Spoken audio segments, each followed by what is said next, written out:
Myst, Might, Mayhem. By Han Jung-Wioya. Chapter 296. Diabolic Beast. Part 1. It's Qianma. Qianma, Heavenly Demon. As soon as Mok Jianan finished speaking, the kind smile on the Grand Monk Gongjian's face froze. Qian, Ma? Oh my. Grand Monk Gongjian reacted to the word Ma, meaning demon, that came after the name. Out of all the possible names, why choose to attach the word Ma, which is undoubtedly ominous? If you interpret the name literally, it means the demon of heaven. This made him strangely nervous, but there was no rule stating that the word Ma couldn't be included in a name, and there was no reason to view it negatively based on this alone. There must be a reason for the patron choosing such a name. With that thought, Grand Monk Gongjian relaxed his expression and spoke. Ho ho ho. Ba. Qianma. What a truly extraordinary name. In Buddhism, prestige and fame are said to be mere dust, but I sincerely hope that the patron's prestige will last for 100, even 1,000 years. Thank you for your kind words. I hope it will be as you say, venerable monk. My grandfather said something similar. Something similar? Yes. He said there are 2 ways for a person to live forever. Live forever? Oh? And what were those ways? He said the first is to leave descendants and continue the bloodline for generations, and the second is to leave a name that lives on in people's memories. Ho ho ho. Those are wise words indeed. That is truly the only way to live forever. What else could be eternal? The patron's grandfather is truly a man of great wisdom. Upon hearing those words, Mok Jianan smiled wordlessly. As they conversed, they finally reached the entrance of the demon-subduing cave. The demon-subduing cave was located right next to the wall contemplation cave. In front of it, the demon-subduing pavilion master, who had gone ahead saying he had preparations to make, was waiting. Ba. Have you arrived? Ba. Are the preparations complete, demon-subduing pavilion master? Yes. I have already instructed the demon-subduing pavilion monks guarding the cave that the patron will enter, in case of any eventuality. This humble monk will also accompany you, so there is no need to worry. Then, if there are any precautions the patron should be aware of, could you please inform him? Yes, I understand.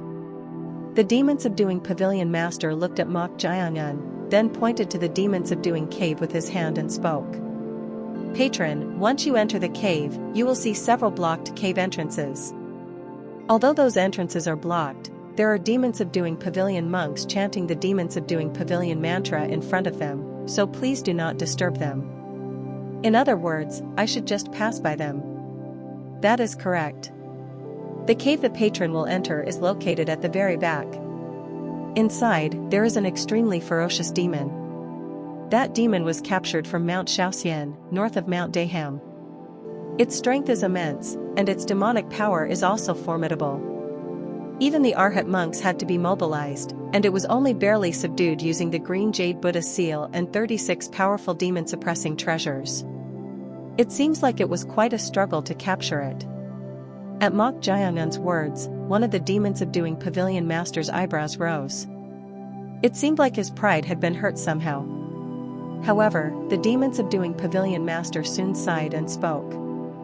Phew. That demon's evil nature is so strong and ferocious that even this humble monk, who has faced countless demons, cannot handle it alone under any circumstances. It's that dangerous, yet you managed to capture and bring it here. Wouldn't it have been better to just kill it? Ba. Taking life is a last resort. As a disciple of the Buddha, how could one commit such an act without even attempting to enlighten it? So you keep it locked up and continuously chant sutras? That is correct.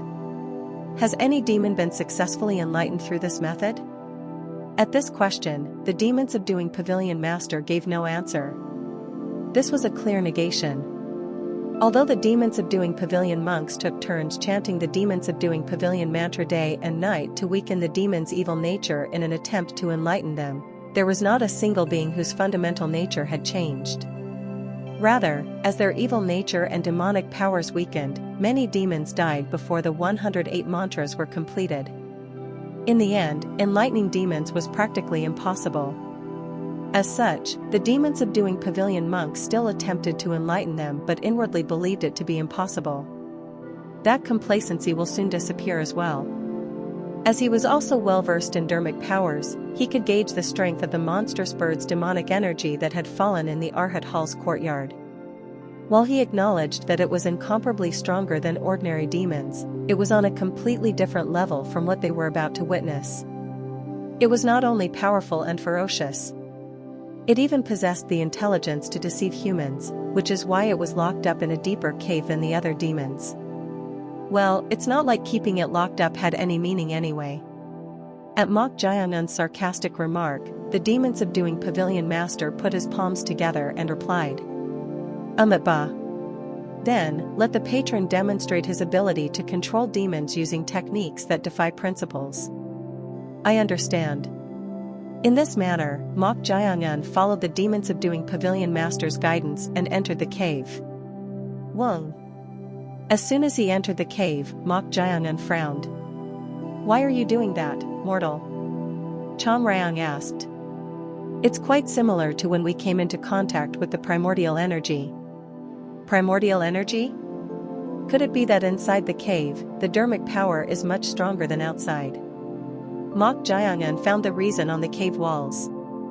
The entire wall was engraved with gold-plated demon-subduing pavilion mantra characters, causing the surrounding area to overflow with dermic power. However, this dermic power seemed to have a nature opposite to the energy of the dead within Mok Jiangun's body, such as the death energy and demonic energy, causing the internal energies to surge. He even developed a headache that wasn't there before. Do you think you can endure it? More or less. Although the energy was turbulent, it wasn't agonizingly painful to the point of death. It was just unpleasant to be in this space. Moreover, Om Samani Samani Hum Arihana Arihana Hum Arihana Banaya Hum Babambara Hum Batak. Just as the demon-subduing pavilion master had said beforehand, the demon-subduing pavilion monks were chanting the demon-subduing pavilion mantra in front of each cave within the demon-subduing cave, making even the ears sting. Enduring this discomfort, they finally reached the deepest part of the demon-subduing cave. On the way, the demon-subduing pavilion master said, the 36 caves located in the back garden of Shaolin are all interconnected. Therefore, if you accidentally stray from the guided path, you may lose your way. So, I humbly request that the patron be cautious. Thank you for the advice. And we will arrive soon, but if any problems arise after entering, please shout loudly. Although the demon's legs have been restrained with dermic tools, its demonic power is so strong that it may be dangerous if you're not careful. I understand. Eventually, they arrived at the cave located at the very back of the demon-subduing cave. The entrance was incomparably larger than the other caves. The blocked iron door was also engraved with gold-plated demon-subduing pavilion mantras. Om Samani Samani Hum Arihana Arihana Hum Arihana Banaya Hum Babambara Hum Batak. In front of the entrance, a single demon-subduing pavilion monk was standing and chanting the mantra. As they arrived, the demon-subduing pavilion monk stopped and put his palms together. Ba. Have you arrived, fellow monk? I told you to stop chanting the mantra and wait in the neighboring cavity, so why are you here, Diaksu? I dropped my prayer beads at the entrance and went to retrieve them, but the demon, which I thought was exhausted and asleep, woke up and caused a commotion, so I was trying to calm it down. Oh my! At his words, the demon-subduing pavilion master looked at the cave entrance with a worried expression. Despite the prior warning, the demon inside was truly dangerous. That's why they had planned to send Mok Jiangun in when the dermic power was at its peak and the demon was most exhausted from the demon-subduing pavilion mantra. But if the demon had woken up and caused a commotion, the situation was indeed concerning. If they weren't careful, they might end up being harmed instead. Therefore, the demon-subduing pavilion master cautiously said, Patron, could you please wait a moment? I think we need to chant the demon-subduing pavilion mantra a bit more to calm the demon down. At his words, Mok Jiangan shook his head. Will it make a significant difference even if you do that? Just let me in. Oh my.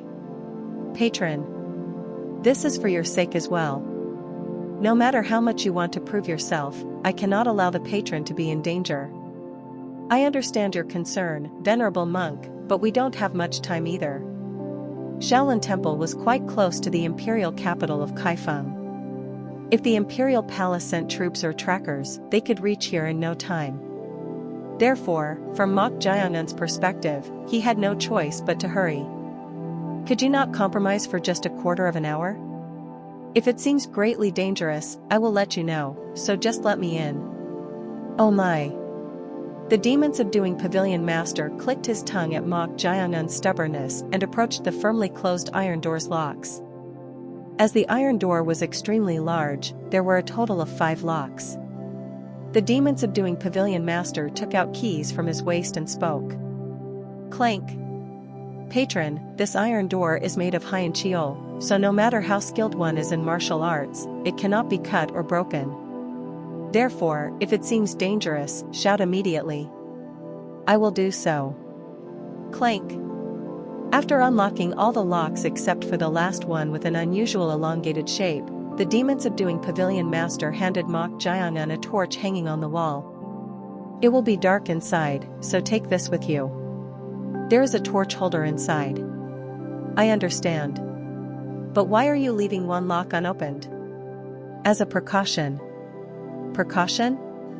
This lock is specially designed so that the iron door only opens wide enough for a person to barely pass through.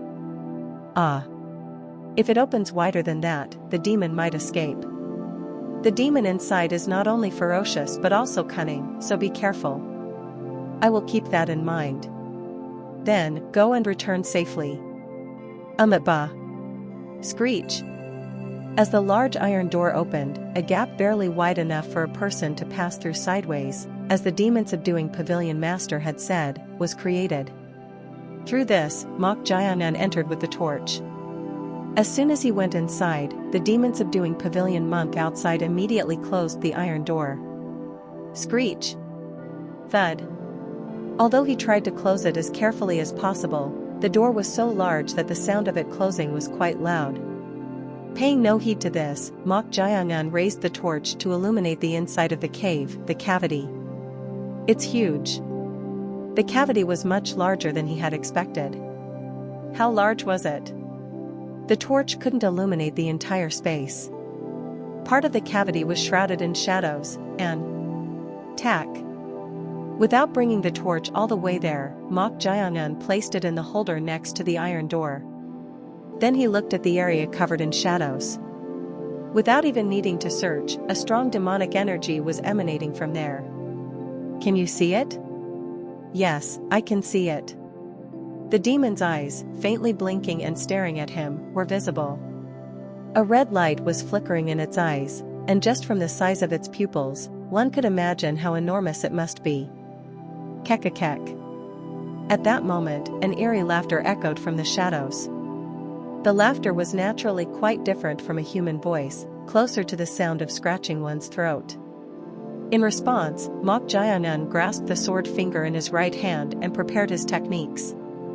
They said it had undergone a process of suppressing its evil nature with the demon-subduing pavilion mantra for 99 days, but the demonic energy it exuded made one question if it had really weakened. How strong does it seem? It appears to be above the level of a demon beast. Above a demon beast? Yes. Then could it possibly be a diabolic beast? Monsters, or unidentified creatures, are referred to differently based on their level of danger. The lowest grade is fierce beast, and as it goes higher, it becomes a monstrous beast and demonic beast. The human one that Mok Jiangan had made his servant could also be considered a demonic beast, but the level of demonic energy he sensed now was far stronger than that. At that moment, along with the laughter, a voice was heard from the shadows. Kekakek. I should thank those damn bald monks. After being stuck here for 99 days, chanting nothing but those annoying sutras, they've finally brought me such a delicious meal. Surprisingly, this monster could speak. The sound of its voice, like scratching its throat, was extremely eerie, but it knew how to accurately convey its thoughts. Thud. The sound of footsteps reverberated throughout the entire cave. Thud. The cave floor shook. Eventually, the monster revealed itself within the radius illuminated by the torch. Huh? It had horns on its head, resembling a dragon. Its entire body was covered in red fur, and its shape was like a mixture of a dog and a cow, but it had hooves like a horse. Its size was so immense that one had to look up to see it. As soon as he saw this, Chong Ryong spoke in a surprised voice. "Mortal. It's Aliu." "Aliu?" I had a feeling when they mentioned Mount Shaoxian, but these crazy bald monks have actually captured a diabolic beast. Chong Ryong was dumbfounded. The existence known as a diabolic beast was so dangerous that even dozens of skilled Taoist priests had to gather to barely confront it. Seeing that they had captured and imprisoned such a being, it was clear that Shaolin's power was no ordinary feat, but the situation had become quite serious. This is bad. Aside from being strong, diabolic beasts possess intelligence as well. We have to subdue it first. Controlling it or making it a servant was only possible after subduing the monster. Fortunately, the demonic energy emanating from this diabolic beast wasn't the worst among the unidentified creatures he had recently encountered. Should he say it was thanks to having experienced even worse than this? Right at that moment. Kekakek. Thud thud thud thud thud. The slowly approaching diabolic beast, Aliu, suddenly leaped towards Mok Jiangan with agile movements. Fast, despite its size. In response, Mok Jiangan moved his body to widen the distance and tried to deploy the 6 directions formation. However, the charging Aliu suddenly stopped. Bam! Then, after maintaining some distance, it opened its mouth with trembling eyes. Kirarik. You. What are you? Why do you reek of that monstrous fox? Chapter 297. Diabolic Beast. Part 2. Long ago, a much smaller form of the diabolic beast Aliu, Yayu, was staring at something with a terrified expression. It was because of the shadow of a gigantic 9-tailed fox that loomed heavily in the center of the burning Mount Shaoxian. In the flickering shadow of the flames, the enormous 9-tailed fox was tearing apart the head of something. It was the head of an adult Aliu with a dragon's head. The small Aliu's red eyes trembled madly as it watched this scene. Kirarik, you. What are you? Why do you reek of that monstrous fox? The diabolic beast Aliu asked Mok Jiangan with trembling eyes. Aliu, who had endured the torment of the demon-subduing pavilion mantra for 99 days and a hunger that felt like its stomach was being turned inside out, tried to devour Mok Jiangan as soon as it saw him. However, no matter how starved it was to the point of losing its senses, it was still a high-ranking existence among the unidentified creatures. The intelligent diabolic beast Aliu couldn't help but be instantly filled with wariness after sensing the familiar scent emanating from Mok Jiangan. The scent of the monstrous fox? Kirarik. Without a doubt. The scent coming from you is definitely that of the monstrous fox. At the confident words of the diabolic beast Aliu, Mok Jiangan's eyes narrowed. Being quick-witted, the moment Mok Jiangan heard the phrase "scent of the monstrous fox," he immediately thought of the fox demon queen, no, the 100-faced king, the golden 9-tailed fox. Carry it with you.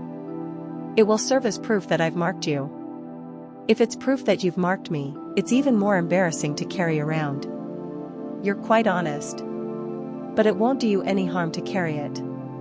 From what I've seen, you seem to get entangled with unidentified creatures quite often. So keep it with you. If you have even a part of my tail, you won't get involved with annoying creatures. Mok Jiangan recalled the round medallion in his bosom. It was made by the golden 9-tailed fox using a part of its severed tail. Originally, he was going to throw it away, but Chong Ryong also said it would be better to keep it for the time being. Even if it's just a part, the body of a spiritual beast close to a divine beast like the 100-faced king will come in handy for something, no matter what it is. However, he didn't expect such a thing to happen so soon. Judging from the wary gaze of the diabolic beast Aliu, there was also fear in its eyes. Seeing a being intelligent enough to speak human language act like this, if handled well, it might be possible to take advantage of the situation. Therefore, Mok Jiangun took out the medallion made from the golden nine-tailed fox's tail from his bosom. As he took it out, swoosh! The diabolic beast Aliu even took a step back due to the intensified scent of the golden nine-tailed fox. Kirarik. Yo you, what are you? Why does a mere human like you have something like that?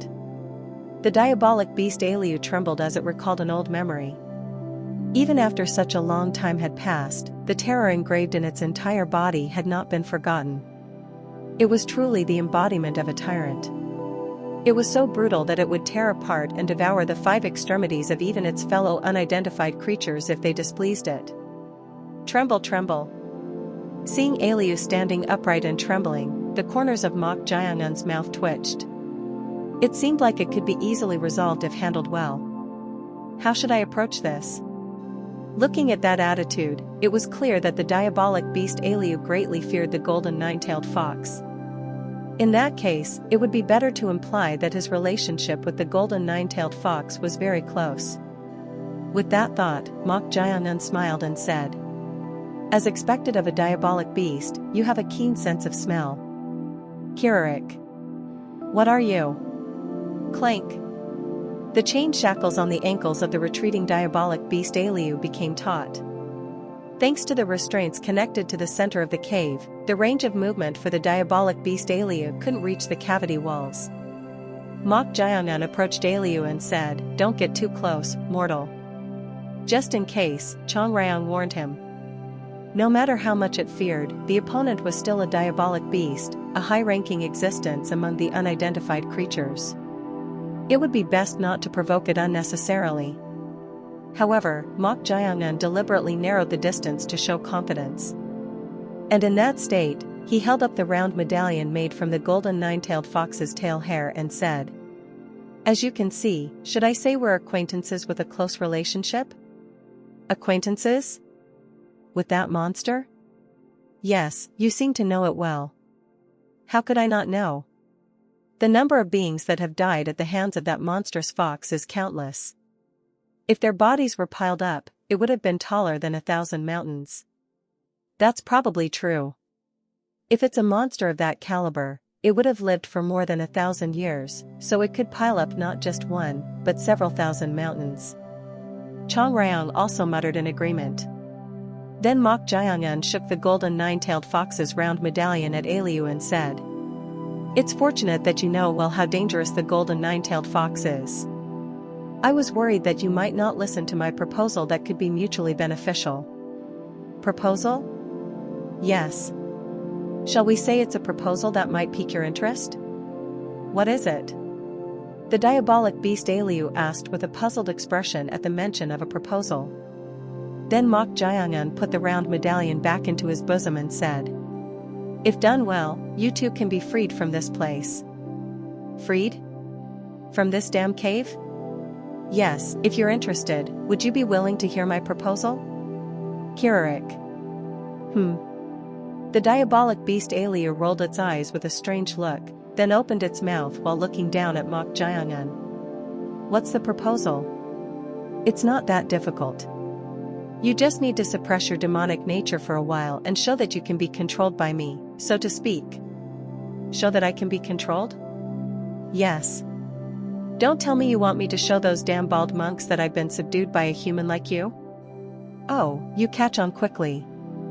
Mok Jiangun's eyes sparkled with interest. Indeed, a diabolic beast-level creature possessed intelligence beyond the level of being able to converse and even had some degree of insight.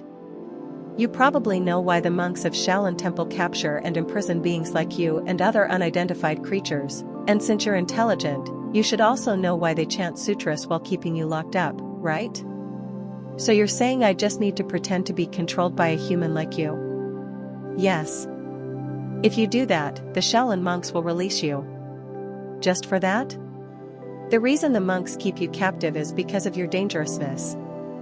But if you can be controlled, there's no need for them to hold you anymore. At Mok Jiangun's words, the diabolic beast Aliu's eyes narrowed. It seemed to be seriously considering this proposal. If it feared the golden nine-tailed fox and wanted to get out of here, wouldn't it smoothly accept the proposal? While thinking that, the diabolic beast Aliu opened its mouth. Kirarik. I have a question, human. What is it? I understand the conditions for me to be freed, but you don't seem to be related to those damn bald monks, so why are you trying to prove yourself? Mok Jiangun inwardly felt annoyed at the diabolic beast Aliu's question. He had hoped for a slightly simpler approach, but perhaps because it possessed intelligence and insight, it was doubting the very intention behind this proposal. Therefore, Mok Jiangun also quickly racked his brain.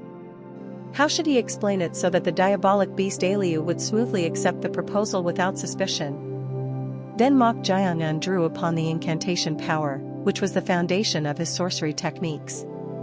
As he drew it out, the diabolic beast Aliu raised its voice at the revealed energy and said, Kirik. Human. You're a Taoist priest, aren't you? Yes, as you can see. No wonder those damn bald monks wouldn't send an ordinary human in here. Grit. Seeing the diabolic beast Aliu gritting its teeth, Mok Jiangun shrugged and said, Yes. But this is an opportunity for you. I also need to prove to the monks here that the unidentified creature I've made my servant is not dangerous due to friction with them. Servant? I have a servant whose demonic power is weaker than yours. At Mok Jiangun's words, the diabolic beast Aliu twitched its elongated mouth and said, Kirarik. So those damn bald monks are targeting the unidentified creature that you, a Taoist priest, have made your servant. That's right. You're indeed smart. So if you accept my proposal and help me, won't we both be able to obtain a mutually beneficial result? Kirik. Yeah. That could be.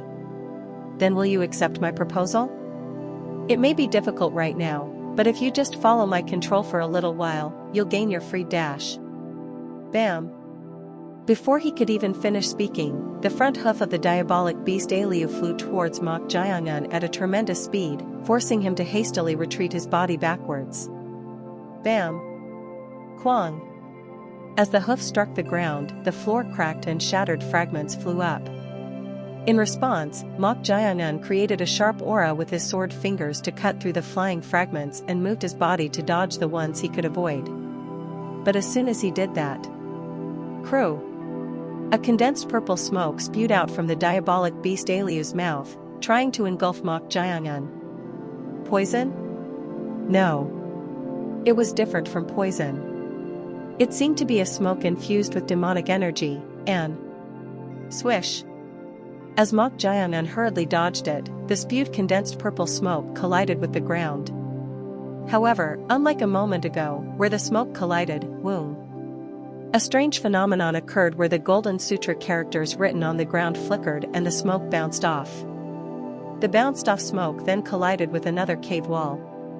And on that wall as well, due to the Golden Sutra characters, the smoke was reflected to another place and spread out here and there. As a result, Mok Jiangun tried to maintain the maximum distance to avoid this smoke, but despite not much time passing, the reflecting smoke had already filled more than half of the entire cave. Consequently, some of the smoke touched his skin, and sizzle. Acid?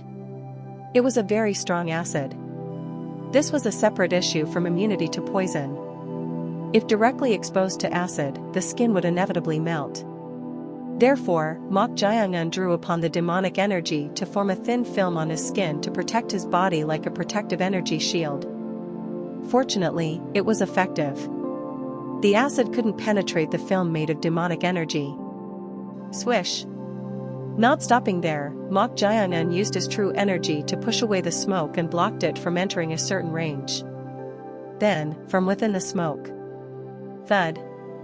Thud! The diabolic beast Aliu, who had suddenly attacked, revealed itself. Kirarik. You're no ordinary human. There's no way a mere Taoist priest who only knows a few techniques can move this fast. Whether I'm a Taoist priest or not, what does it matter? I even made a proposal that might pique your interest, but I don't know what this sudden act is about."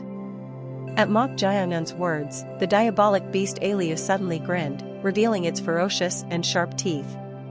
"Kirariri. Do you think I would believe your words? This is unexpected.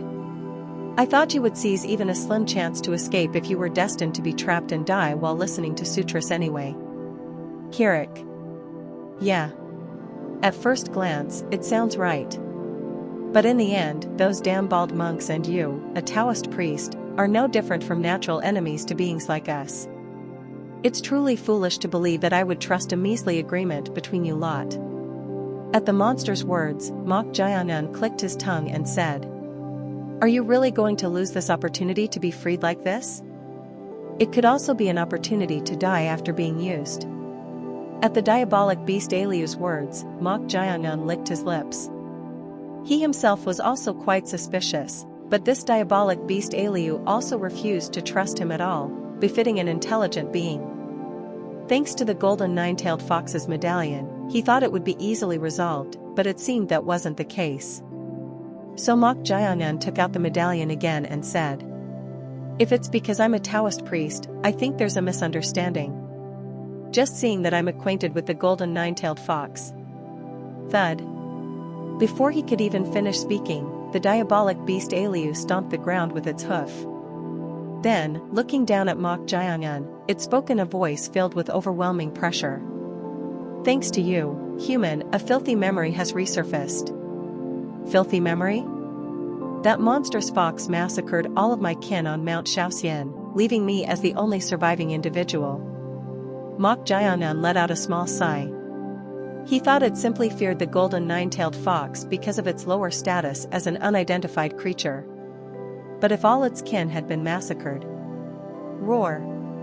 Just looking at the surging strong murderous intent, a blatant hostility could be felt. There's nothing good that will come out of this. Even if you hate the golden nine-tailed fox, the proposal I made is truly not a lie. Whether it's a lie or not, I don't trust the bald monks or you, human. Rather, a brilliant plan has come to mind." "A brilliant plan?" "Yes.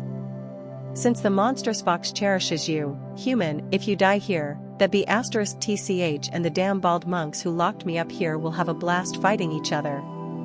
Grrrr." As soon as those words were spoken, the diabolic beast Aliu spewed out a purple smoke. The purple smoke, released with even greater force than before, quickly flew somewhere, and that place was none other than the entrance, the iron door. In an instant, the area around the iron door was filled with purple smoke. Is it trying to prevent me from getting out? As a result, Mok Jayanun had no choice but to move to the opposite side. As Mok Jayanun launched his body towards the opposite side, at that moment, Aliu's long tail lashed out like a whip, targeting Mok Jayanun. Swish! The size of that tail was so large that it couldn't simply be called a whip. In the end, Mok Jayanun swiftly drew his wicked sword. Shing! And with the wicked sword, he blocked the monster's oncoming tail. Clang! Contrary to the expectation that the red, feather-like fur on the tail would be soft, the moment it clashed, it emitted a metallic sound, indicating it was extremely hard. Moreover, the force and weight behind the tail itself were tremendous, so... Bang! Mok Jayanun's body was sent flying backwards. His thrown body was about to crash into the opposite cave wall. Thinking he should use this force, Mok Jayanun somersaulted in the air, twisting his body to try and kick off the cave wall. However, the moment he was about to kick off in sync with colliding with the wall. Quang! At that instant, both his feet pierced through the cave wall, and Mok Jayanun's body went straight through to the other side. Chapter 298. Diabolic Beast. Part 3. Outside the iron door. Although not much time had passed since entering, the unusual silence made the demon subduing monk Deoxu open his mouth. Ba. Monk. It's strangely quiet, isn't it? Is that patron really a Taoist priest? He is indeed. Don't those Taoist priests use spells or something similar to chanting sutras or mantras like us demon-subduing monks? Why? Are you curious? At his question, the demon subduing monk Diaksu waved his hands and shook his head. No, that's not it. Of course, he was inwardly curious about how Taoist priests would deal with demons. So he was dying to take a peek, but he had no choice but to wait, fearing that something troublesome might happen if he did. Although magical techniques are said to originate from Taoism, it is a power that goes against principles. Don't bother being curious about it. Ba. I will keep that in mind. After instructing demon-subduing monk Diaksu in this manner, the demon-subduing priest stared intently at the iron door. Despite his instructions, the demon-subduing priest was also curious inwardly. Except for the grand meditation master, he possessed the highest dermic power, but even someone like him couldn't do anything alone against the demon beyond this iron door. Yet how could a mere Taoist priest control the demon? It was practically impossible. At that moment, bang! Bang! Finally, noisy sounds could be heard from inside. Judging from the brief silence followed by noise, it seemed like things weren't going well. Soon, the demon's shout was heard.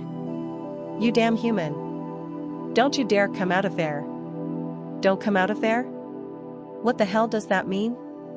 In the cavity beyond the iron door, there was no particular space to escape or hide. At the same time, beyond the iron door. Huh? This was completely unexpected. Contrary to the expectation that the cave walls, engraved with sutras all over, would withstand this level of force by bouncing off the smoke spewed by the demonic beast Aliu, the hardness of the walls themselves wasn't that sturdy. Crash! Mok Jayanun's body, which had pierced through the wall and entered the other side, slid down a narrow cave passage and fell somewhere. Eventually, at the end of the slide, there was a pool of water, splashing and wetting his body. As he fell like that, Mok Jayanun raised his head in disbelief, and in front of him, a massive dead-end stone wall was spread out. It was a scene that made one involuntarily exclaim in awe. If it were just a simple wall, it would be one thing, but part of the cave ceiling was open, allowing bright sunlight to shine down and beautifully illuminate a portion of the wall. As he was gazing at this absent-mindedly for a moment, a furious shout was heard from behind. You damn human! Don't you dare come out of there! It was the voice of the demonic beast Aliu. It was riding high, thinking it had blocked the entrance and driven him into a dead end, but an unexpected event had occurred, making it furious. As Mok Jayanun was about to turn his head, the cave is connected to here. At Chong Ryong's voice, Mok Jayanun asked in puzzlement. What do you mean by that? Do you remember what that demon-subduing priest or whatever said earlier, that the 36 caves in the back garden of Shaolin Temple are all interconnected? I think he did say that. But why bring that up? Look at the top of the wall. The top of the wall? At Chong Ryong's words, Mok Jayanun looked at the top of the wall where the sunlight was shining down. Large characters were engraved there. Wall Contemplation Cave. Wall Contemplation Cave? Come to think of it, there was a cave entrance next to the demon-subduing cave with the words Wall Contemplation Cave written on it.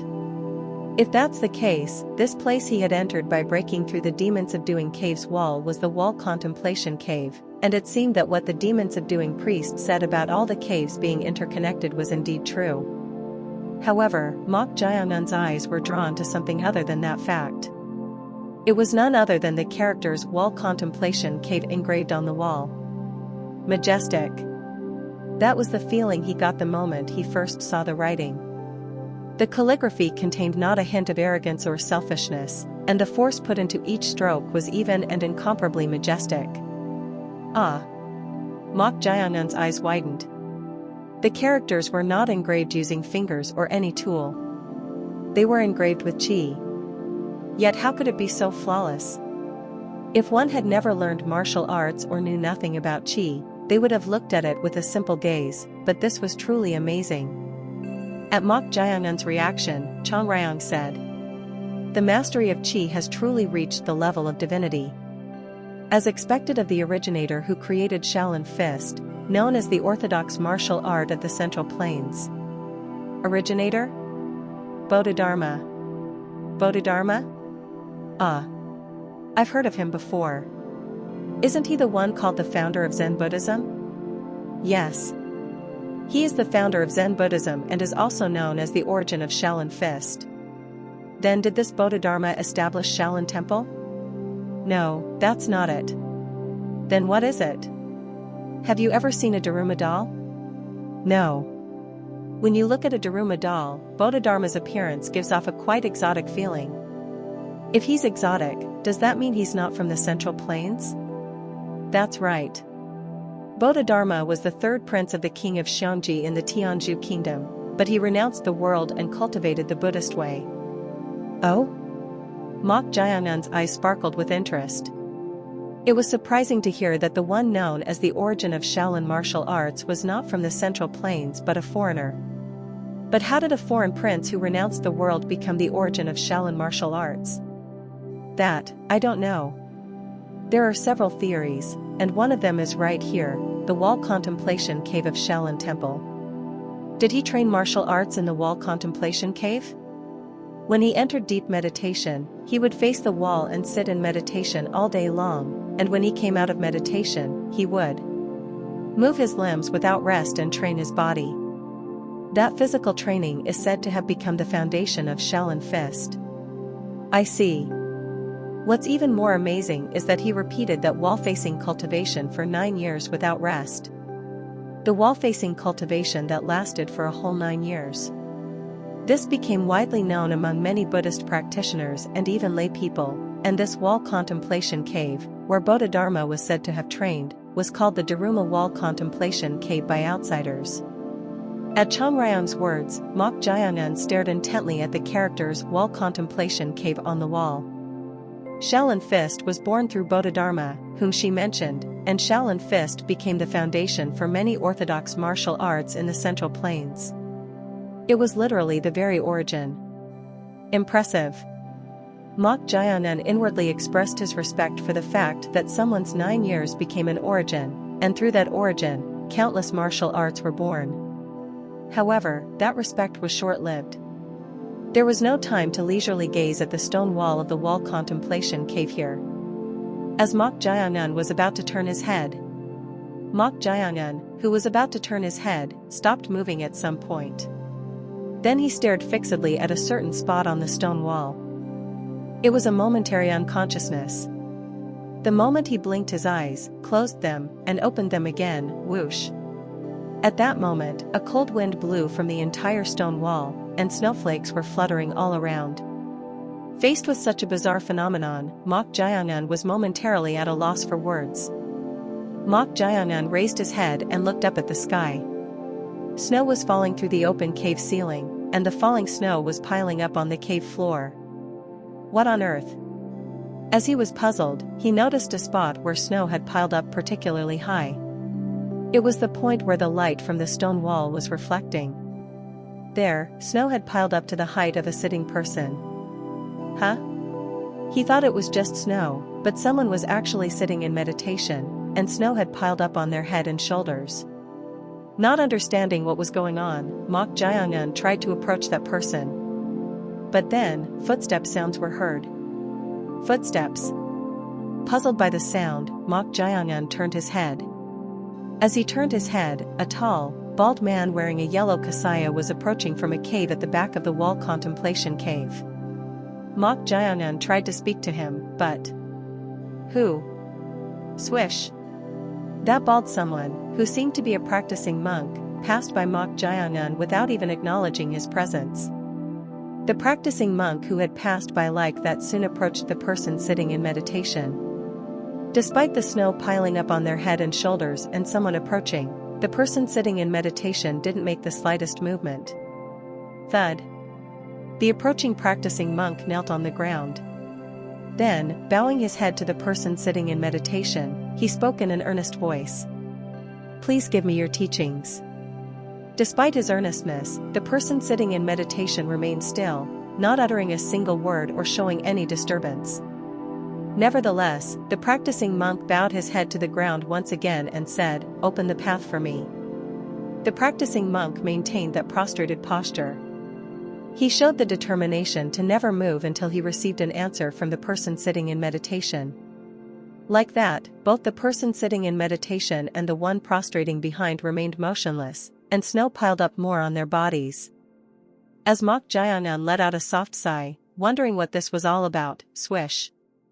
At that moment, the surroundings darkened and brightened repeatedly, and then, suddenly, snow had piled up heavily on the body of the prostrating practicing monk, and the person sitting in meditation had risen to their feet.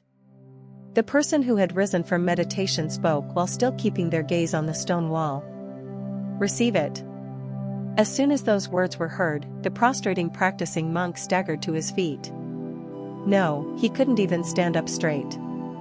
Having prostrated for a long time while being hit by snow, he stumbled forward. Even though he fell forward and his nose was bleeding, the practicing monk struggled to get up. But the person who had been sitting in meditation threw something behind them without even looking. The practicing monk stretched out both hands to catch it. Splash! The moment the practicing monk caught it, it wet his hands and flowed down to the ground. It was none other than water. Seeing this, Mok Jayanan's eyes sparkled with interest. He threw water? It was truly a strange occurrence. Did he lightly pack some snow and throw it, and it melted in the hands? Or did he really throw water? Is it possible to throw water with bare hands like that? As he was puzzled, the practicing monk tried to scoop up the water that had fallen to the ground with his hands. But how could he possibly scoop up the water that had already soaked the ground? Ah! A sigh escaped from the practicing monk's mouth. Then, the man in the kasaya who was staring at the stone wall said, "I gave it to you. So go back." At those words, the practicing monk, who had been scraping the wet ground to the point of breaking his nails, pleaded with tears in his eyes. "This humble monk is still lacking and couldn't receive what you gave. So please, give me your teachings. Even if I have to die here, I cannot leave." Despite the practicing monk's determined resolve, the one staring at the wall did not turn his head even slightly. However, eventually, the one in the kasaya staring at the stone wall opened his mouth. "Unless red eyes fall and pile up here, I will never accept you."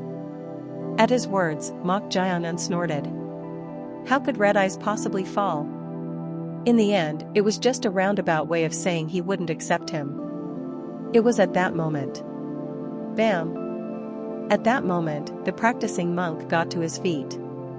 Then he ran somewhere in the cave and came back with a knife. Mok Jayanan thought he might do something reckless upon hearing that he would never be accepted as a disciple, but... Slice! At that instant, the practicing monk cut off his own left arm.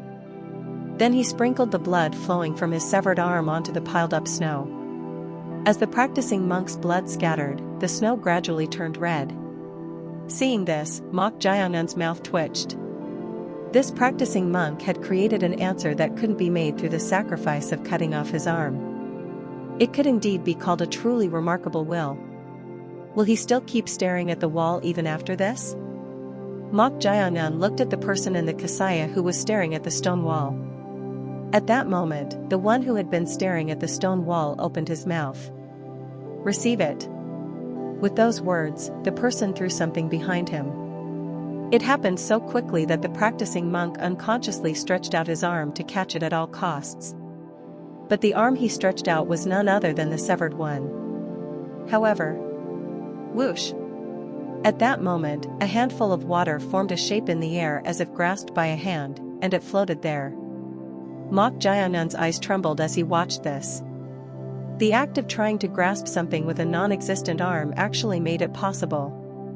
This amazing sight rang loudly in Mok Jayanan's mind like a bell, and that sound brought about a crack. Chapter 299. Diabolic Beast. Part 4. Hierarch. You damn Taoist priest. Come back here right now. Crash. Crash, crash, crash. As Mok Jayanan disappeared beyond the wall he had pierced through, the furious diabolic beast Aliu began causing a commotion by repeatedly stomping the ground with its hooves. As the ground shattered and it thrashed about wildly, the restraints attached to its 4 legs, which could be considered part of the Dharma tools, automatically tightened, trying to calm Eliu down. Normally, when it raged to this extent, the demon-subduing monks would chant the demon-subduing mantra to suppress the diabolic beast Eliu's evil nature and make it fall asleep. However, coincidentally, the demon-subduing pavilion master had instructed the demon-subduing monks to temporarily leave their positions so they wouldn't hear Mok Jiangun chanting the incantations of his magical techniques, which turned out to be the root of the problem. Snap! The restraints, unable to withstand the raging diabolic beast Eliu's strength, finally broke. As the restraints on the front legs snapped, the diabolic beast Eliu couldn't hide its joy. Kirik! Kirik! This damned shackles has finally broken. Since the front legs were freed, breaking the restraints on the hind legs was a piece of cake. Eventually, the restraints on the hind legs also snapped after a few kicks. Snap! As the restraints that had been binding all 4 legs were gone, the diabolic beast Eliu immediately charged towards the iron door to get out of the cave. Crash! Although the iron door was engraved with gold-plated demon-subduing mantras, Eliu's strength was so immense that it dented the iron door outward with just a single impact. Because of this, the demon-subduing pavilion master, who had been waiting for Mok Jiangun outside, could tell that something had gone wrong. Diaksu, go to the neighboring cavity right now and gather all the demon-subduing monks. Ah, yes, I understand. As demon-subduing monk Diaksu ran off, the demon-subduing pavilion master drew upon his dharmic power and began chanting the demon-subduing mantra towards the iron door. Om Samani Samani Hum Arihana Arihana Hum Arihana Banaya Hum Babambara Hum Batak. At the same time, Monk Daediak, the overseer of the Precepts Hall, headed towards the entrance of Shaolin Temple with the monks from the Precepts Hall in tow.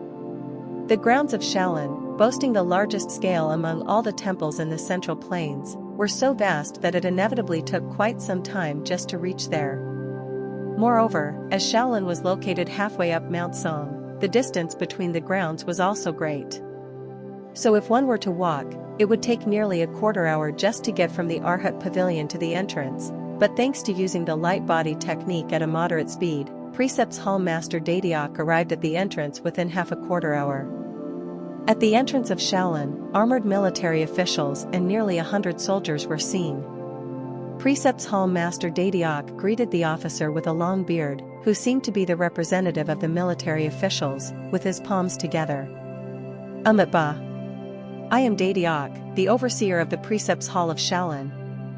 What brings the imperial officials to this humble place? If you're the overseer of the Precepts Hall, you must be quite a high-ranking monk in Shaolin. The young monks of the Precepts Hall frowned at the arrogant tone of the military official. Although the current imperial court followed the principles of Confucianism, Shaolin was a very old temple and had served as the national temple for generations thanks to its connection with the first emperor, Taizu, so it deserved to be treated with respect. However, this military official's attitude was far from that. I am Commander Konghak of the Imperial Guards. Although we didn't forcibly enter out of respect for Shaolin's ties with Emperor Taizu, we received information that there are traitors here in Shaolin. Amitba. Traitors? What do you mean by that? At Precepts Hall Master Daediak's words, Commander Konghak of the Imperial Guards snorted and said, "It's no use playing dumb. Do you know how many people we've heard from nearby that a large monstrous bird fell into Shaolin? Oh my. The imperial official is truly putting this humble monk in a difficult position. This is simply a place where monks who have renounced the world cultivate the Buddhist way. Just a place to cultivate the Buddhist way? Huh. How can you say that in a place known as the orthodox school of martial arts in the world? Amitba. Precepts Hall Master Daediak simply chanted a Buddhist prayer with his palms together.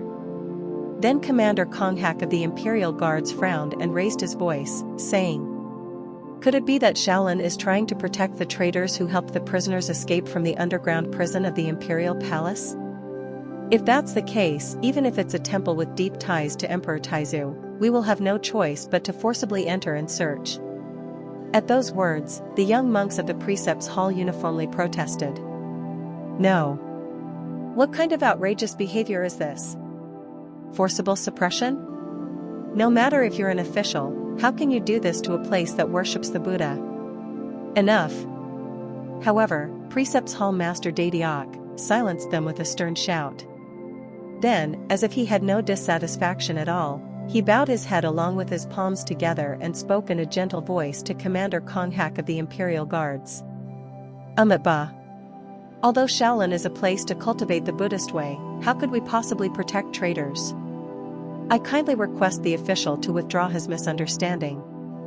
Misunderstanding? Then bring the traitors here right now. If you do that, there will be no need to forcibly search Shaolin. Ba. At Commander Konghak of the Imperial Guard's words, Precepts Hall Master Diabolic chanted a Buddhist prayer as if he were in a difficult position. However, contrary to his expression, his inner thoughts were completely different. Rather, he was grateful that his wish had been fulfilled. Mortal? Mortal? Chang Ryong called out to Mok Jiangan, who had become dazed while staring at the wall. She thought there might be a problem, but realizing that Mok Jiangan's gaze was fixed on the stone wall of the meditation cave, she stopped calling out to him. Could it be that he fell into a state of enlightenment in that brief moment?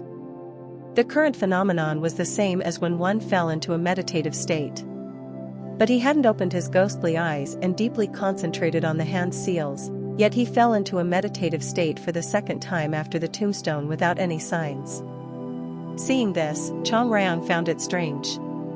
His concentration was indeed stronger than hers when she was alive, but for such realizations to come in succession was an unusual phenomenon. Even if this place was the birthplace of orthodox martial arts, Shaolin. Could it be? It was right at that moment. A five-colored light was emitting from the top of Mok Jiangan's head as he had his eyes closed. Ah! At this, Chang Ryong couldn't hide her excitement. Grasping with a non-existent arm. An action that should have been impossible actually became possible. Moreover, since the water had flowed down, it should have been approached with the concept of supporting rather than grasping, but he was even grasping it. All of this was no different from nothingness, becoming existence, through willpower. Strong willpower made all of this possible. Willpower. Because of this, Mok Jiangan gained a huge enlightenment different from before. The various principles contained in that simple action turned his mind upside down, and they gradually became organized one by one. The understanding of qi, which he had only vaguely perceived until now, was also the same. In the end, qi was not something far away. Everything that existed was qi, and qi was everything that existed. So this is how it was. Now he felt like he truly understood what qi was. It was a truly mysterious thing. Just by observing this process, everything that had been blocked became unblocked. Is this what a true qi master looks like? Swish. Then, Mok Jiangan saw the practitioner who had been staring at the stone wall with his eyes lowering the kasaya cloth covering his head. His dark skin and curly beard, quite different from the people of the Central Plains, were revealed. The moment he saw this, something flashed through Mok Jiangan's mind. Could it be? Curiosity arose in Mok Jiangan, and he tried to approach to see that face. Then, the one who had lowered the kasaya spoke. If you have gained enough, now return to where you belong. For a moment, Mok Jiangan faltered. He was convinced that all these scenes unfolding were happening within an enlightenment. However, that practitioner staring at the stone wall spoke as if he were aware of Mok Jiangan's presence. Finding this strange, Mok Jiangan approached to see his face, and at that moment, swish! The cave where snowflakes had been fluttering returned to its original state as if nothing had happened. Mok Jiangan frowned at the cave that had become silent as if nothing had occurred and the floor where water had pooled. What was going on? He had experienced countless visualizations, but none had been as vivid and immersive as this one. Moreover, those last words still lingered in his mind. I was merely observing. Why did those last words sound like they were spoken to him, not to the practicing monk who had cut off his own arm? It was even confusing. Then, Chang Ryong's voice reached Mok Jiangan's ears. Mortal! At her excited voice, Mok Jiangun answered in puzzlement. What is it? Let me ask you directly. Did you break through the blocked wall? She had already witnessed the five-colored light emanating from the top of Mok Jiangun's head and enveloping his entire body when he fell into the visualization. So she was already convinced of it. At her question, Mok Jiangun shrugged and opened his mouth to answer. The wall you're talking about. Rumble, rumble, rumble. At that moment, the entire cave shook, the ceiling cracked, and fragments crumbled down. At this, Mok Jiangun turned his head from the stone wall of the meditation cave to look at the cave opening he had slid down from. From there, fierce demonic energy and screams were rampant. Om Samani Samani Hum Arihana Arihana Hum. Crunch. The diabolic beast Aliu bit off the upper body of one of the demon-subduing monks who were chanting the demon-subduing mantra and wielding the Dharma weapon, the Vajra pestle. As it chewed on the torn-off upper body, one of the demon-subduing monks, unable to contain his anger and losing his senses, rushed forward. Diak Mayoyoyoyong. Squish. However, that demon-subduing monk was soon trampled by hooves, becoming unrecognizable. In an instant, 5 demon-subduing monks lost their lives, and the eyes of the remaining demon-subduing monks were now filled with fear and terror. As if sensing this, the magical beast Aliu roared with a voice full of exhilaration. Kiriririk. For the evil and deluded, human negative emotions such as fear and terror were no different from nourishment. Consuming humans in that state was the ultimate delicacy. Kirik. This is the best. Fear more. Fear even more. The magical beast Aliu was determined to pay back for everything he had suffered during the 99 days he was trapped. Of course, he had no intention of fighting against the entire Shaolin. His goal was to kill these damn demon-subduing monks to vent his anger and then leave Shaolin. The only regret is not being able to kill that bastard.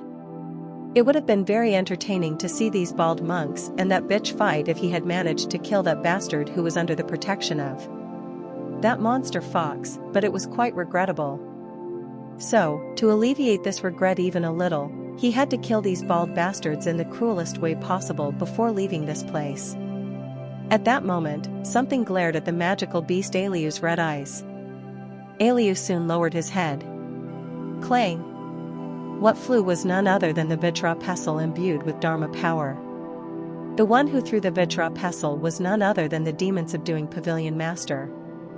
Just by looking at his appearance with his robe soaked in blood, one could tell that his injuries were quite severe. Ha! Ha! Everyone, get a hold of yourselves. We must keep that demon here until reinforcements arrive.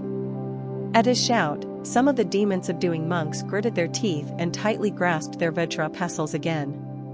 Seeing this, the magical beast Aliu let out a chuckle. Seeing the dying bastard trying to revive the morale with all his might, it seemed the leader was indeed a leader. So, if I kill you, old man, these bald bastards won't be able to do much anymore. Bang! The magical beast Aliu then kicked the ground and charged towards the injured demon-subduing pavilion master. Surprised by this, some of the demon-subduing monks simultaneously threw their Vajra pestles at the beast. Clang clang clang clang. However, it was impossible to stop the magical beast Aliu, who couldn't be easily subdued even if over 100 demon-subduing monks attacked, with just 5 Vajra pestles. At this, the demon-subduing pavilion master tried to confront the beast by personally drawing upon his Dharma power. Om Samani Samani Hamari. Cough. The demon-subduing pavilion master, who was chanting the demon-subduing mantra, soon vomited a handful of blood. In an instant, despair filled the eyes of the demon-subduing pavilion master. He had lived most of his life as a demon-subduing monk, but to think that his end would be at the hands of a demon, it was truly strange. Was all of this ultimately karmic retribution? As the magical beast Aliu approached closer, the demon-subduing pavilion master soon closed his eyes. Although it was in vain, if this was death, what could he do? He inwardly chanted the Buddha's name. Amida. Kwang. At that very moment, the demon-subduing pavilion master frowned and opened his eyes at the tremendous roaring sound that echoed in his ears. An astonishing scene unfolded before his eyes. The head of the magical beast Eliu was pressed down, half buried in the ground, and above its head, someone was standing with the corners of his mouth raised. Patron? It was none other than Mok Jiangun. Chapter 300. Diabolic Beast. Part 5. The demon-subduing pavilion master was so startled that he couldn't close his mouth. What on earth just happened? The other demon-subduing monks were the same. They witnessed what had just occurred with their own eyes, but they were so shocked that they were at a loss for words. Just now. What was that? What in the world is this? Mok Jiangun, who suddenly appeared, leaped down from above onto the head of the diabolic beast Eliu. From this point on, unbelievable things were already happening. His weight couldn't have been that heavy, but Eliu toppled forward, and its head was soon buried in the cave floor. At that moment, the demon-subduing pavilion master opened his mouth. Patron, where on earth have you been? The cave walls were weaker than I thought. By the way, I wasn't gone for long, but it seems the situation has gotten a bit out of hand. Cough cough. But for something you said you had subdued once before, it looks like you're in quite a predicament, am I right? Are you being sarcastic right now? Patron. Just as the demon-subduing pavilion master was about to say something out of anger, he suddenly shouted in surprise. That was because the tail of the diabolic beast Eliu, whose head was buried in the ground, suddenly flew towards Mok Jiangun like a whip. The force was tremendous, but Mok Jiangun raised his arm in the direction the tail was flying. Whoosh! With a sound like flesh being torn, the end of the tail wrapped around Mok Jiangun's wrist. Seeing this, the demon-subduing pavilion master couldn't hide his bewilderment. It was clear that the force of the flying tail seemed to be trying to send Mok Jiangun flying from above his head. But the tail was wrapped around his wrist, so did it have another trick up its sleeve? What is this bastard? Of course, that wasn't the case. The diabolic beast Eliu couldn't hide its inner confusion. Although it didn't know what exactly had happened, Eliu, whose head was suddenly stepped on by Mok Jiangun, became furious and tried to quickly raise its head. However, Eliu couldn't lift its head. Thinking that he might have used some magical technique, Eliu first tried to shake off Mok Jiangun with its tail. It naturally expected Mok Jiangun to be sent flying after being hit by its tail. But that expectation was off the mark. What strength does this bastard have? The reason Eliu's tail was wrapped around Mok Jiangun's arm was because, despite receiving the impact, he endured it like a massive old tree that had taken root for hundreds of years. Titan. It was useless even when it concentrated its demonic power on its tail to try and sever his wrist. Of course, pulling didn't work either. What the hell is this bastard? Suddenly, it felt completely different from before. At that moment, Mok Jiangun's voice reached the diabolic beast Eliu's ears. This is my first time using the 1,000-pound weight, but it seems quite heavy for you. Seeing how you're stuck to the ground and can't even budge. You damn human bastard. Grit. The diabolic beast Eliu couldn't hold back its anger at Mok Jiangun's provocative words. A mere human climbed on top of its head and made disparaging remarks, making it want to tear him to pieces right away. The demon-subduing pavilion master, worried about Mok Jiangun's provocation, warned him. Cough cough. Patron. Don't provoke the demon too much. For now, just keep it tied up like that. Reinforcements will arrive soon. At that time, this humble monk and the demon-subduing monks will restrain it again with the restraints. Growling. Before he could even finish speaking, the cave floor shook as if an earthquake had occurred. It was a phenomenon caused not only by the tug-of-war between Mok Jiangun, who was using the 1,000-pound weight, and the diabolic beast Eliu, who was trying to get up by putting strength into its hooves. Huh? Priest. At this, the nearby demon-subduing monks hurriedly supported the staggering demon-subduing pavilion master in front of Eliu's head and moved as far away as possible. Growling. Crackle crackle. The floor shook even more violently and even began to crack. Nevertheless, Mok Jayangun still remained motionless on top of the diabolic beast Aliu's head. Groan. Groan. Then, the diabolic beast Aliu's demonic power surged to an extreme, and its red fur stood up like thorns, and a purple smoke of acid spewed out from there. But that wasn't the end of it. The diabolic beast Aliu's head swayed, and then it spewed out a purple smoke from its mouth. As a result, the floor melted, and the terrible acid began to spread in all directions along the floor. Dodge it. Get out of the way. How can we deal with this?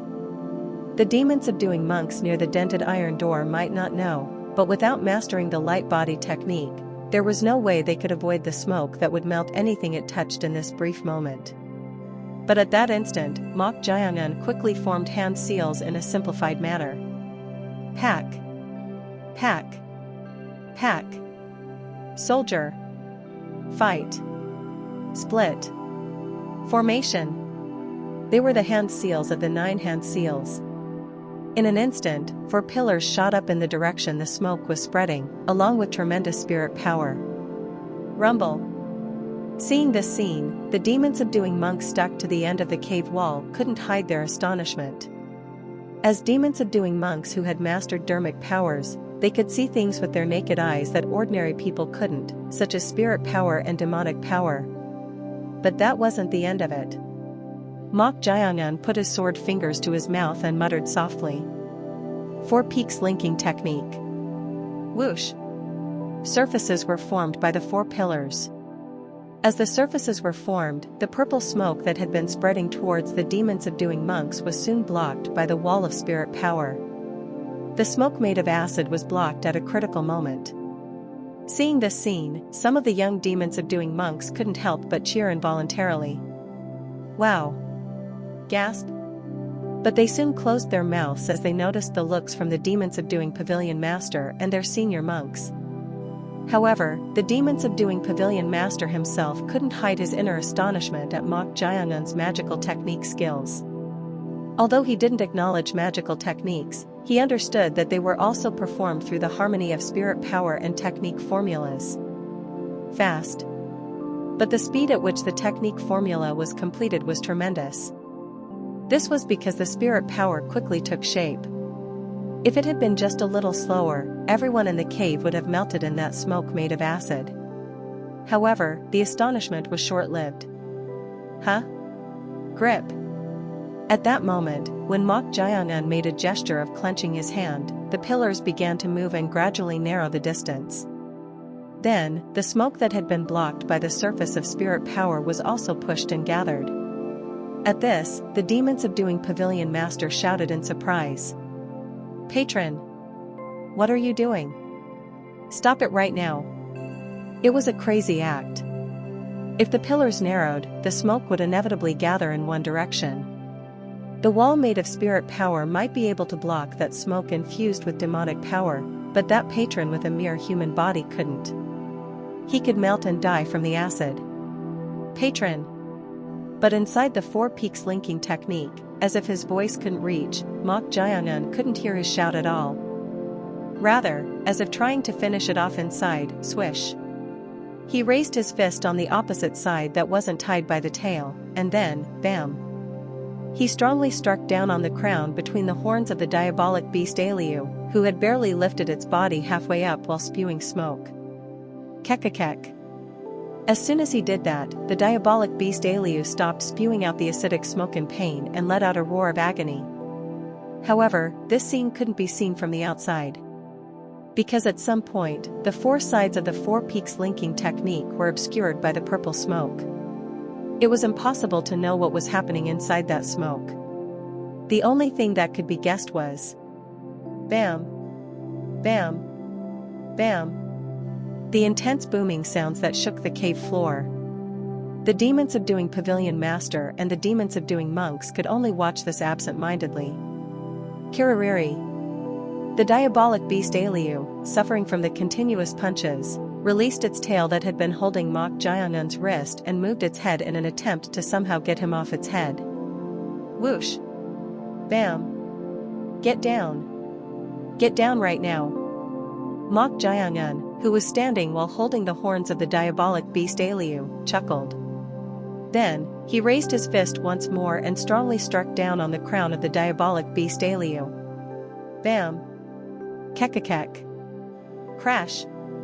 The jaw of the diabolic beast Eliu, hit by the fist, finally fell to the ground. It tried to endure it somehow with anger, but the diabolic beast Eliu was now on the verge of losing consciousness due to the repeated pain inflicted on its head. Regardless, Mok Jiangun struck down on the diabolic beast Eliu's head once again. Bam! The jaw of Eliu, whose head was hit, dug into the ground. Not stopping there, Mok Jiangun continued to strike down on Eliu's head with a constant force. Bam! Bam! Bam! With the repeated pain, Eliu finally cried out. Kirarik! St stop! Stoop! It was too painful, and there was no pride or anything. However, Mok Jiangun paid no heed to this and kept striking down on the diabolic beast Eliu's head. Bam! Bam! Bam! Crunch! No matter how much he struck with uniform force, if this continued, it would naturally break and collapse. Keek keek keek! The image of that past flashed through the diabolic beast Eliu's mind. The miserable sight of its kin's heads being shattered and torn off by the golden nine-tailed fox. Recalling this, the diabolic beast Eliu, who hadn't felt fear even when it was dragged by the demon-subduing monks of Shaolin, suddenly became terrified and pleaded like crazy. Kirik Kirik! SP spare me! Please spare me! Rumble rumble! Suddenly, an even greater number of warrior monks from the Arhat pavilion rushed in and soon surrounded Mok Jiangun's subordinates who were waiting in the center of the courtyard, the expelled monk Jia Jiamzhong, Mong Muyak, Siap Chun, Ma Ra Hyan, and Holy Fire Priestess, who was the most important for this mission. Why are they increasing the numbers even more? Something strange. Originally, they were surrounding them because of the demonic beast Hyungwon, but the atmosphere was quite different. The newly appeared warrior monks from the Arhat pavilion had eyes full of wariness and were assuming the basic fighting stance, as if they were ready to fight at any moment. Moreover, the formation in which they were surrounding them was clearly a battle formation. Being in the middle of this, the air became heavy due to the energy of the formation, making it difficult to breathe. At this, Siap Chun stepped forward and shouted. Our Lord hasn't even returned yet, so what are you doing? Are you trying to break the agreement made by the Elder of Shaolin? Mong Muyak also supported this. In response to their protest, Grand Monk Muzong of the Reverse Muscle Scripture Hall also stepped forward and said, Ba. There seems to be some misunderstanding. Please calm down and wait a moment. After soothing them in this way, Grand Monk Muzong turned his gaze to the warrior monks of the Arhat pavilion and spoke. The patron who went to the demon-subduing cave hasn't returned yet, so why are the warrior monks of the Arhat pavilion surrounding them? Dismantle the formation immediately. At the command of Grand Monk Muzong, who was the eldest among them except for the meditation master of Shaolin, the warrior monks of the Arhat pavilion hesitated for a moment, then turned their heads in unison and looked at someone behind them. It was none other than Ba. Precepts Hall Master Diabolic, the overseer of the Precepts Hall. Beside Precepts Hall Master Diabolic, there was a military official wearing armor. He was Commander Konghak of the Imperial Guards. Seeing him standing arrogantly with his hands behind his back, Grand Monk Muzong of the Reverse Muscle Scripture Hall couldn't hide his bewilderment. Why is a military official here? In response to that question, Precepts Hall Master Diabolic stepped forward. Ba. Venerable monk. This military official is the commander of the Imperial Guards from the Imperial Palace in Kaifeng. He has come to our temple leading soldiers to pursue traitors, under the orders of His Majesty the Emperor. His Majesty the Emperor? Traitors? At Precepts Hall Master Diabolic's words, even the warrior monks who knew nothing about it were at a loss. What does he mean by traitors? On the other hand, Mok Jiangun's subordinates couldn't hide their dilemma. Damn it. The situation they had been most worried about had finally occurred. They had been quite nervous because the demon beast Huan had been attacked by the demon-subduing monks and fell into the middle of Shaolin Temple, and as a result, they were stuck here. But now, the pursuit from the Imperial Palace had finally reached this place. What should we do about this? It seemed that the warrior monks would pressure them as traitors, regardless of the agreement. They were perplexed because their lord hadn't even arrived yet. The warrior monks of the Arhat Pavilion had already surrounded them, so they couldn't escape either. The cheekbones of Precepts Hall Master Diabolic twitched. Although he tried his best not to show it, he couldn't help but feel excited because things were going better than he had hoped. Regardless of whether an agreement was made or not, now that we have the justification of them being traitors, we can act according to the rules. On top of that, if we can use this opportunity to retrieve the 9 seals of unobstructed great ability from the Virtue Gate, it will be killing 2 birds with 1 stone. Ba. All of this is the guidance of the Buddha. Ho ho ho. Precepts Hall Master Diabolic was inwardly satisfied, then raised one hand in a half-fold posture, pointed at them, and spoke. Ba. Disciples of Shaolin, listen. They are traitors of the Imperial Palace. Thud. Before he could even finish speaking. Suddenly, from somewhere, the ground of the courtyard shook with a booming sound. What on earth was going on? At that moment, someone among the warrior monks shouted. Lo, look over there. At this, everyone in the courtyard, including Precepts Hall Master Diabolic who had been interrupted while speaking, turned their gazes in that direction. It was the path leading to the back garden of Shaolin. From there, a huge monster with red fur all over its body and horns on its head, resembling a dragon, was seen walking with its massive body. But someone was riding on top of its head, and... My lord! Sieb Chun, who recognized him first, shouted with a look of joy. It was none other than Mok Jiangun. Seeing him appearing majestically while riding the diabolic beast, Aliu, which should have been trapped in the demon-subduing cave, the expression of Precepts Hall Master Diabolic immediately distorted.